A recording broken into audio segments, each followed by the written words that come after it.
शेतकरी मित्रांनो नमस्कार. पावसासंदर्भात अतिशय महत्त्वाची आणि आनंदाची बातमी आली आहे. उद्या 4 जुलै गुरुवार उद्यापासून राज्यात पावसाचा जोर एकदा वाढलेला पाहायला मिळणार आहे.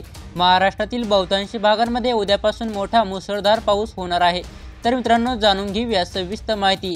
त्यापूर्वीच आपल्या चॅनलवर नवीन असाल तर आपल्या चॅनलला सबस्क्राईब करून शेजारी बेल आयकॉन प्रेस करा आणि चॅनलला सबस्क्राईब करा. तर मित्रांनो उद्या दुपारनंतर आणि रात्रीपर्यंत संपूर्ण विदर्भात मोठ्या जोरदार पावसाची शक्यता आपल्याला पाहायला मिळणार आहे.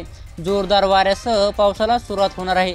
तसेच यामध्ये अकोला, अमरावती, चंद्रपूर, गडचिरोली, गोंदिया, भंडारा, यवतमाळ, वर्धा, वाशिम, बुलढाणा, नागपूर एकंदरीत विदर्भामध्ये पावसाचा येलो अलर्ट देण्यात आला आहे.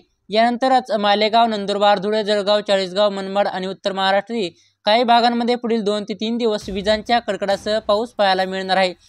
तसेच मराठवाड्यातील जालना, हिंगोली, परभणी, नांदेड, बीड, लातूर, धाराशिव सर्वत्र परिसरामध्ये उद्या जोरदार स्वरूपाचा पाऊस या ठिकाणी पाहायला मिळणार आहे. तर मराठवाड्यामध्ये हलक्या ते मध्यम पावसाचा जोर आपल्याला पाहायला मिळणार आहे आणि अहमदनगरच्या सर्वत्र परिसरामध्ये उद्या रात्रीपासून हलक्या ते मध्यम पावसाला सुरुवात होईल. उद्या सकाळपासूनच काही ठिकाणी ढगाळ वातावरण आणि पावसालाच जोर वाढणार आहे. असेच नवीन अपडेट जाणून घेण्यासाठी आपल्या चॅनलला सबस्क्राईब करा. धन्यवाद.